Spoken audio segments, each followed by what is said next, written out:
Olá, a paz do Senhor Jesus. Que bom que você também faz parte do canal Graça Diária. Bem-vindos, bem-vindas. Que Deus abençoe sua vida e família. Chegamos a mais uma pré-aula da nossa Escola Bíblica Dominical. Esta aula é do dia 7 de novembro de 2021. O tema desta aula é Paulo no poder do Espírito. E eu quero aqui agradecer aos inscritos deste canal. Muito obrigado a todos, muito obrigado a todas. Este conteúdo é exclusivamente para você. Lembrando que eu faço com muito empenho, com muita dedicação. E se você ainda não é inscrito deste canal, faça a sua inscrição, porque todas as semanas nós temos vídeos novos sobre a palavra do Senhor. Eu sou Alexandre Santos e juntos, a partir de agora, vamos a mais uma pré-aula da nossa Escola Bíblica Dominical. Então vamos então à lição de número 6, Paulo no poder do Espírito. Vamos então à nossa introdução, que diz-nos assim: movido pelo Espírito Santo, o apóstolo Paulo passou a ter comunhão na vida e dar testemunhos de Jesus e provar que ele é o Cristo, conforme Atos capítulo 19, versículos 21 e 22. Nesta lição, veremos como Paulo pregou a Cristo no poder do Espírito, bem como seu argumento sobre a plenitude do Espírito e a fonte da revelação do Espírito Santo em seu testemunho. No primeiro tópico desta lição, veremos que desde sua conversão a caminho de Damasco, Paulo foi impactado com a experiência da glória de Deus. Já no segundo tópico desta lição, veremos como Paulo atuou na direção divina na cidade de Éfeso. E no terceiro tópico, vamos observar que não apenas no Antigo Testamento, mas na convivência no judaísmo, Paulo expôs seus ensinos sobre a pessoa do Espírito Santo. Confirmaremos que o ministério do apóstolo foi um ministério no poder do Espírito Santo.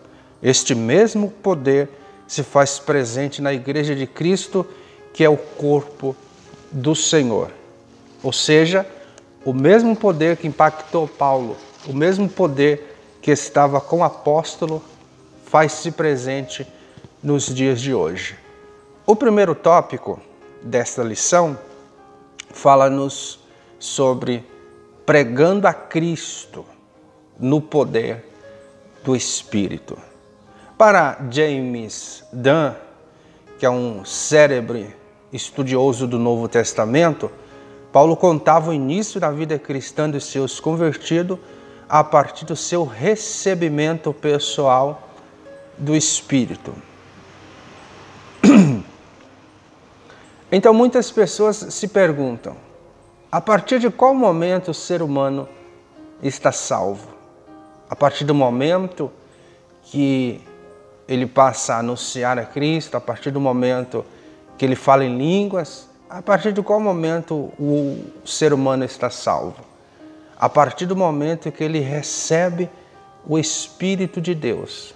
O Espírito Santo passa a conviver no corpo desta pessoa, impulsionando a buscar as coisas de Deus.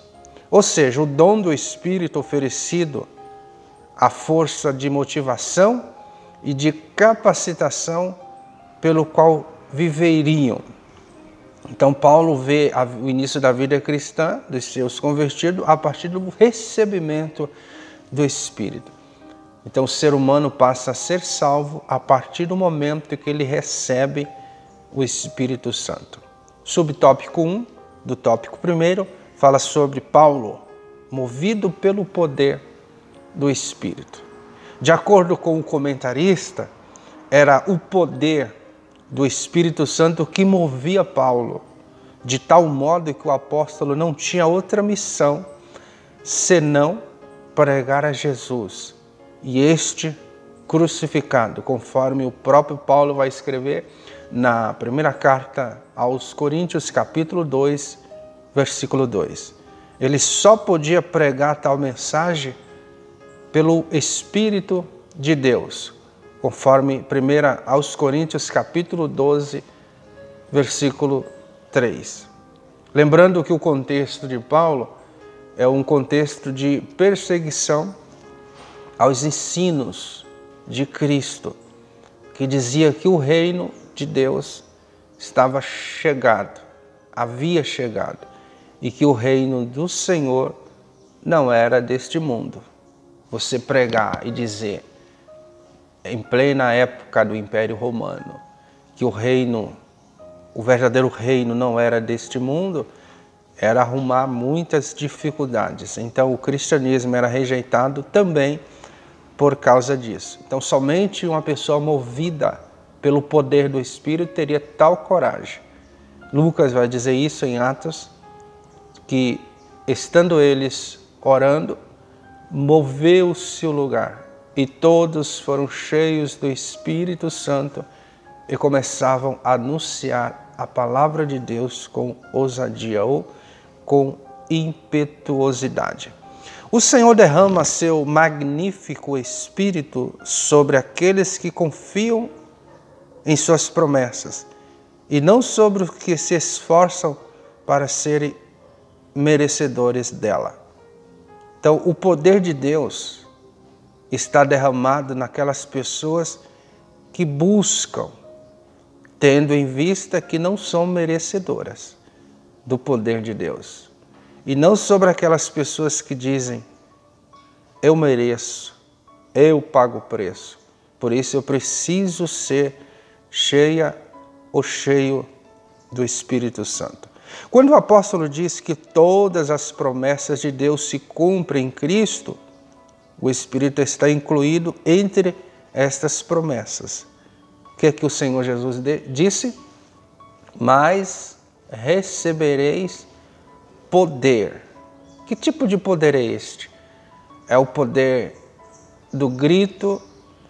É o poder de concorrência? É o poder de glória humana? Não, não, não. Este poder que o Senhor está dizendo é o poder para testificar da morte e ressurreição do Filho de Deus.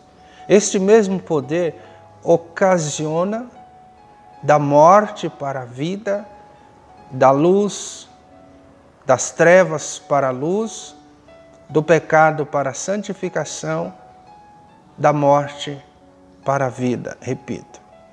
Subtópico 2 do tópico 1 fala sobre o caminho de pregação.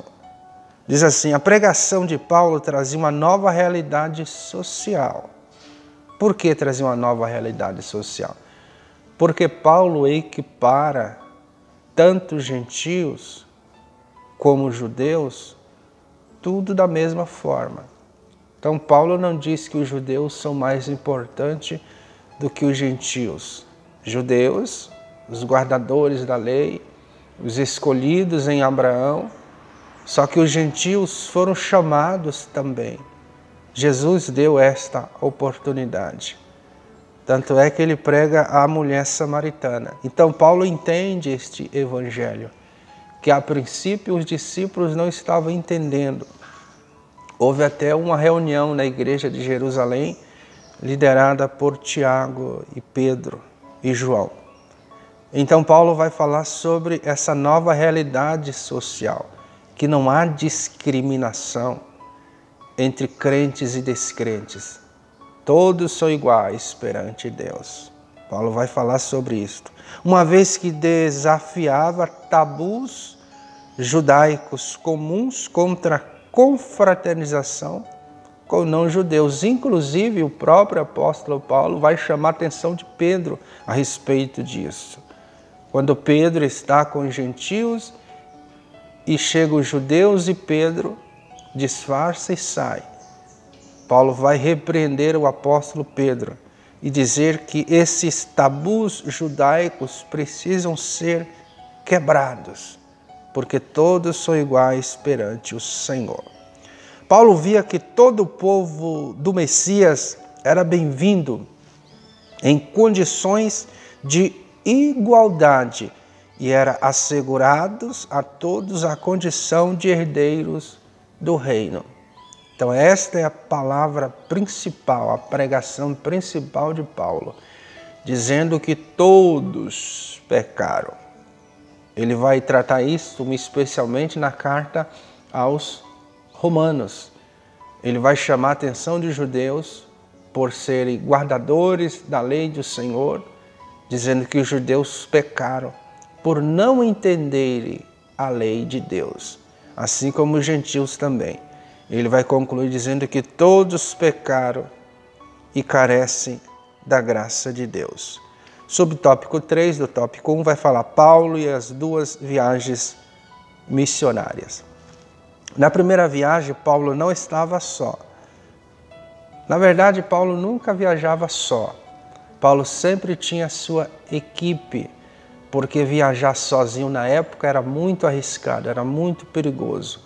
Eles tinham problemas com prostitutas violentas que assaltavam, eles tinham problemas com os próprios bandidos, os salteadores.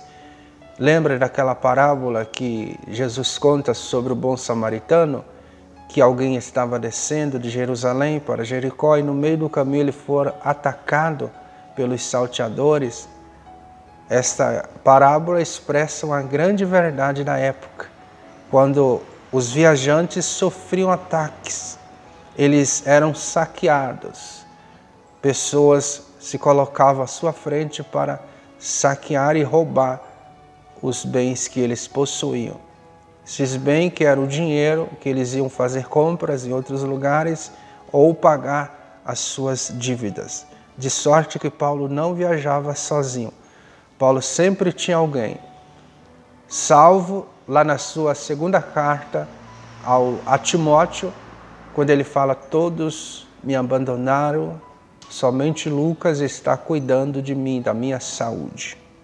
Então Paulo não viajava só, mas acompanhado e assistido. Isso aqui trata-se das duas primeiras viagens missionárias, assistido por Barnabé. Então Barnabé, na primeira viagem, estava com o apóstolo Paulo. E no início também da segunda viagem ele vai se separar do apóstolo. Mas aparece aqui a figura de Barnabé. Quem era Barnabé? Barnabé era um dos líderes da igreja de Antioquia. Barnabé também foi o cara que levou Paulo aos discípulos do Senhor. Ele vai fazer esta ponte de ligação entre Paulo e os discípulos do Senhor. Por que isso? A princípio, os discípulos do Senhor não estavam acreditando na mudança que houvera na vida de Saulo de Tarso. Então Barnabé vai fazer este elo, ele vai ligar Paulo aos cristãos de Jerusalém. Barnabé, que era um conselheiro competente. Então o nome Barnabé significa filho da consolação. Eu digo também que foi Barnabé que apresentou Paulo aos líderes da igreja em Jerusalém, levando em conta que Saulo representava grande ameaça aos cristãos. Esta primeira viagem foi por mar, não fora por terra. Isso é muito importante a gente saber. Seria a primeira viagem marítima de todos eles e deve ter sido com uma apreensão. Os passageiros tinham de levar suas próprias provisões para a viagem inteira. Então não tinha serviço, digamos, entre aspas, serviço de bordo. Não tinha esse serviço para os tripulantes. Não oferecia lanche, como a gente vê hoje nas grandes companhias, tanto aéreas como marítimas. Não tinha oferta de lanches, como a gente vê hoje. Então, os viajantes, ou seja, os passageiros, tinham de levar suas próprias provisões para a viagem inteira. Caso ali alguma coisa desse errado, eles tinham as suas provisões para a viagem inteira. Passamos então para o tópico de número 2, fala sobre o argumento de Paulo sobre a plenitude do Espírito. Aqui Paulo já chega a Éfeso. Aqui é o início daquela igreja que vai ser repreendida pelo Senhor lá no Apocalipse, deixando o seu primeiro amor.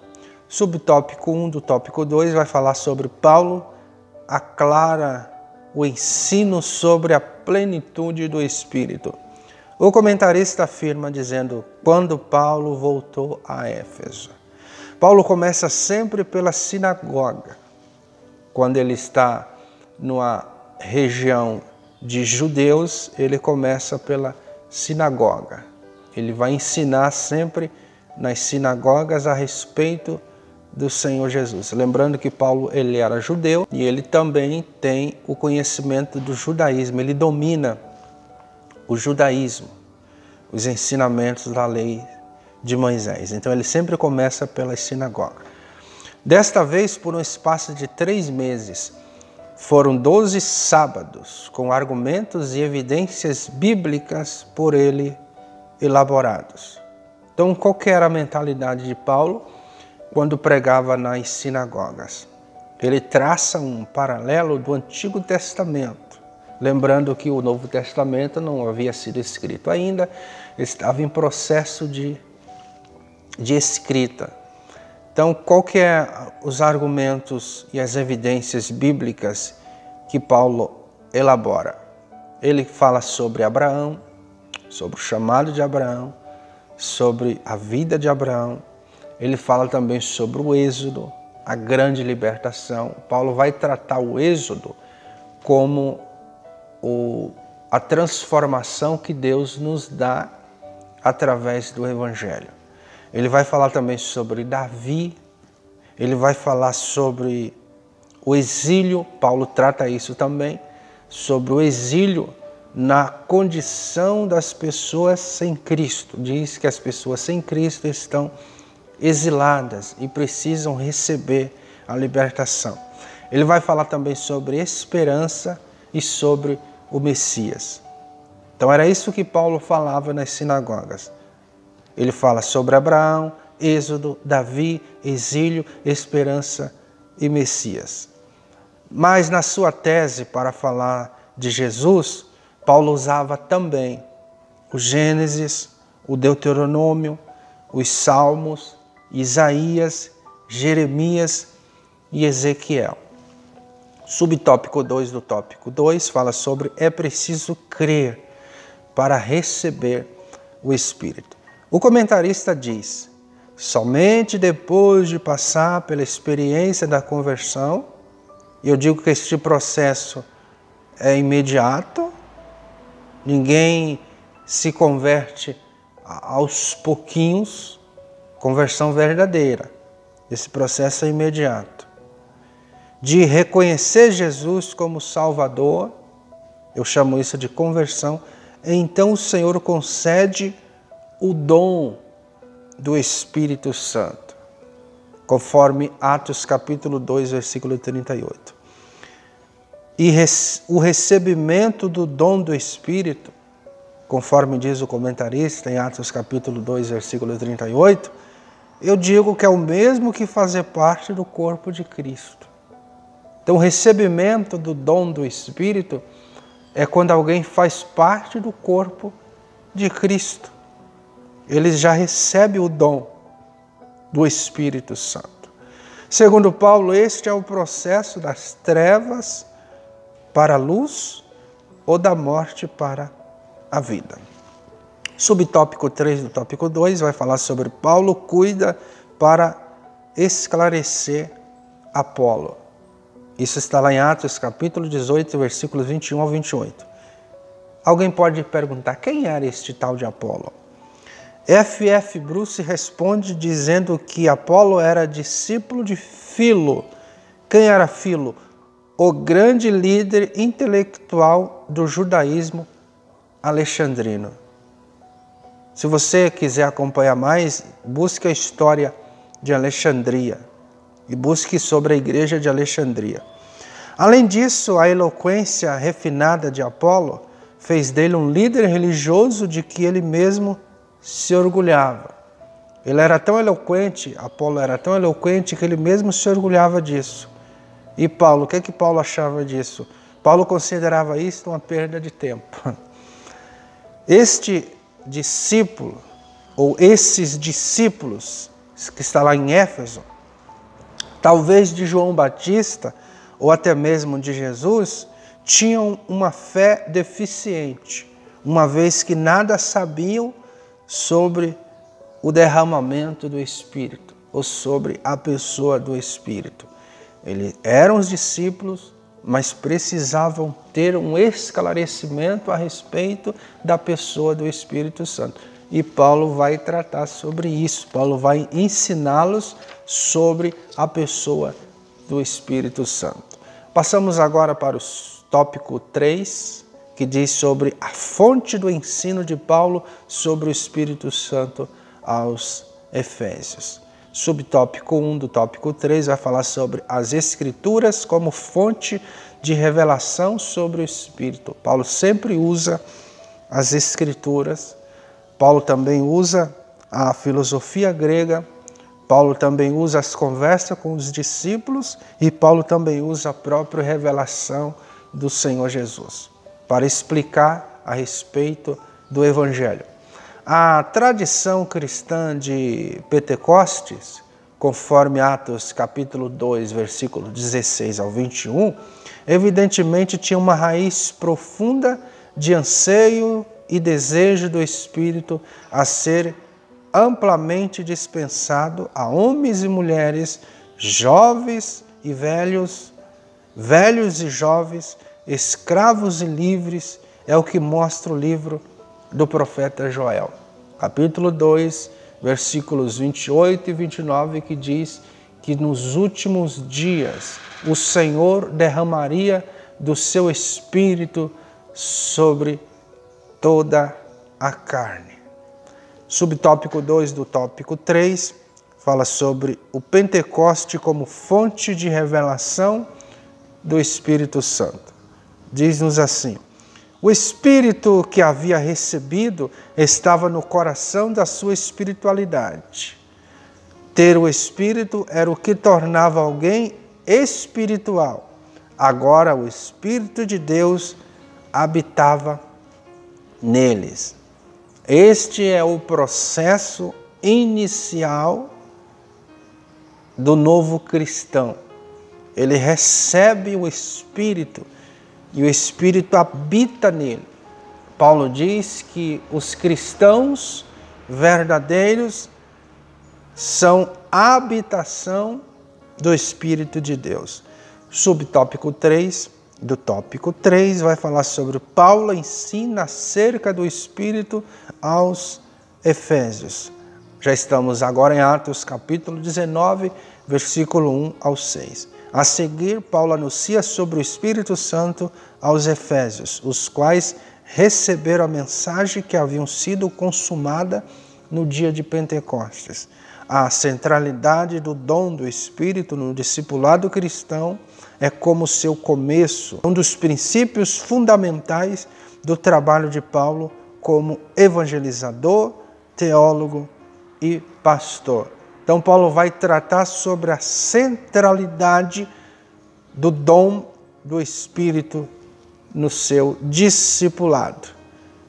Dado isto, chegamos à nossa conclusão, que diz-nos assim: é perceptível que no poder do Espírito, o apóstolo Paulo, além de realizar curas e milagres em nome de Jesus, levou a igreja de Éfeso a espalhar o evangelho de Cristo com poder e autoridade.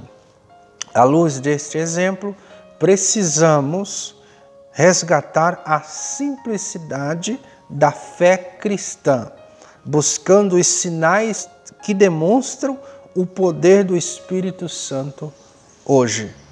Deus não muda, Ele está com sua igreja. Que Deus abençoe você, que Deus abençoe a sua casa e a sua família, em nome de Jesus. Se você gostou deste vídeo, passe ele para frente. Ajude-nos a ajudar pessoas. Amém.